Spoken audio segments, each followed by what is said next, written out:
भयानक रात अब खत्म होने को थी। 24 बार राजा विक्रम ने सही जवाब दिया और 24 बार बेताल उड़ गया। लेकिन इस बार जब राजा ने 25वीं बार बेताल को कंधे पर लादा तो बेताल ने कोई कहानी नहीं सुनाई। उसने एक ठंडी सांस ली और बोला, राजन, मैं तेरी निष्ठा और धैर्य से बहुत प्रसन्न हूं।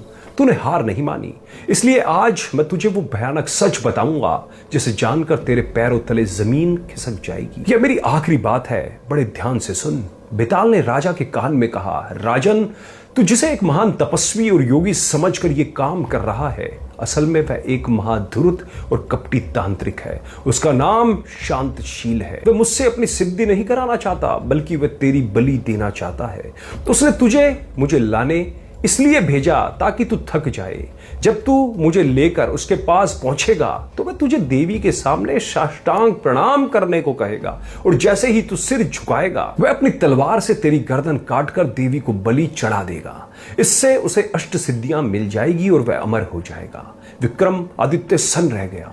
बेताल ने आगे कहा, घबरा मत राजन, मैं तुझे बचाने का उपाय भी बताता हूं। जब वो तांत्रिक तुझे सिर झुकाने को कहे तो तू उसे कहना, मैं राजा हूं, मैंने आज तक किसी के आगे सर नहीं झुकाया, मुझे प्रणाम करना नहीं आता, कृपया पहले आप करके दिखाइए कि साष्टांग प्रणाम कैसे किया जाता है। जैसे ही वह कपटी तुझे दिखाने के लिए सिर झुकाए तू अपनी तलवार से उसका सर काट देना। इतना कहकर बेताल चुप हो गया और राजा को उस तांत्रिक के आश्रम के पास छोड़ दिया। राजा विक्रमादित्य बेताल को लेकर तांत्रिक शांतशील के पास पहुंचे। शव को देखकर खुशी से पागल हो गया।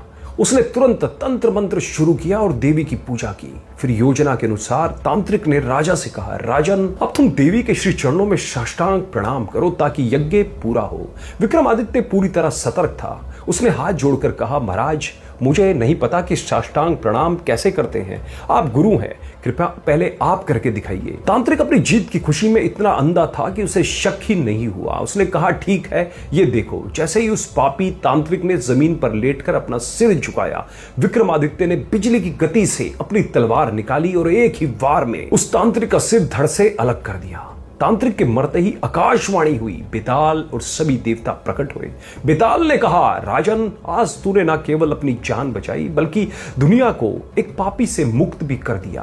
मांग, तू क्या वरदान मांगता है। विक्रमादित्य ने हाथ जोड़कर कहा, बेताल, अगर तुम प्रसन्न हो तो बस इतना वर दो कि हमारी ये 24 कहानियां और ये 25वां अंत युगों युगों तक अमर हो जाए और जो भी इसे सुने या पढ़े उसका ज्ञान बढ़े। बेताल ने कहा, तथास्तु राजन। ये बेताल 25वीं संसार की सबसे प्रसिद्ध कथा बनेगी और जब भी तुझे मेरी जरूरत होगी बस याद करना, मैं हाजिर हो जाऊंगा। इसके बाद बेताल अंतर्ध्यान हो गया।